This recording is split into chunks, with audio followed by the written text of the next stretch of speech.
Happy Monday, everybody. Spencer, I'm glad to see that college is apparently going pretty well for you. Katie, I hope you're settling in just fine, as you just moved in to your dorm yesterday. And when I talked to you earlier today, you were putting up posters, and you sounded very happy and joyous, which is good and excellent. First thing I have, IRL versus URL.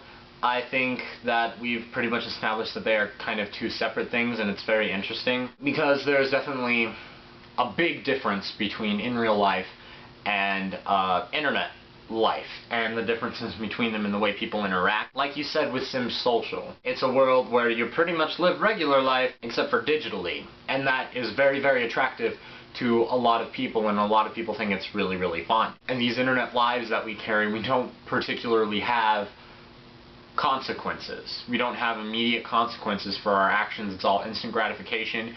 It's most of the time very easy to see the way things are going to turn out, and that is very attractive to people, because what could go wrong? And if stuff does go wrong, it's easy to get out of. I mean, if the internet starts to become like this really bad thing in your life, it's easy enough just to go over and unplug it, and that entire aspect is gone, just completely. You don't have that problem there anymore. It's a way to completely avoid dealing with your problem, and I think that's one of the reasons why people find the online world so much more attractive than the in real life world. It's because it's easier to solve problems drastically, and there's less consequences and things like that. Also, with the internet, you aren't really putting up much for risk. And going along with the idea of consequences, you don't have a lot of risk associated with the internet. Yeah, there's like file phishing and stuff like that, but personal risk. I don't risk a whole lot going online and making YouTube videos,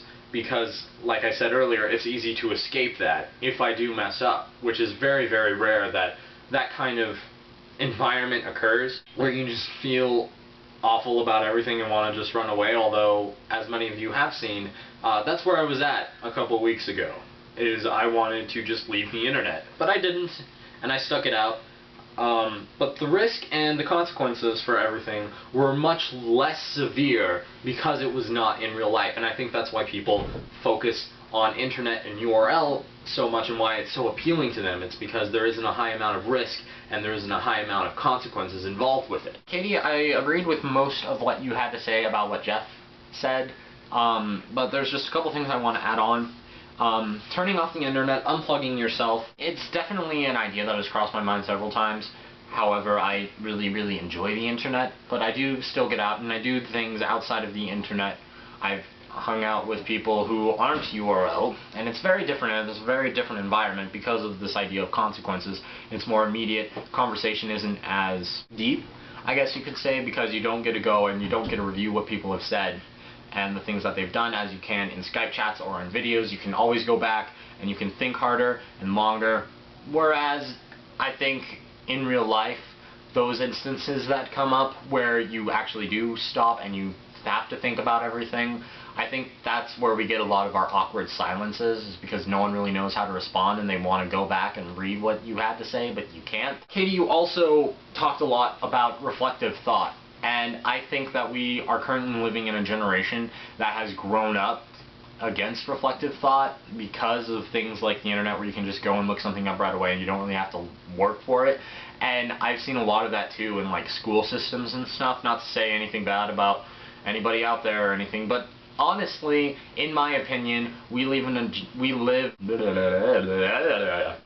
a generation where we like things to be instant. We like fast food. We like getting the answers. We don't like having to work for things, and I think that's why we don't do a lot of reflective thought, is because we have to work at it to achieve an answer, whereas the easy way out is to either A, ignore it, or give a really super vague answer and not have anything to potentially support it all the way.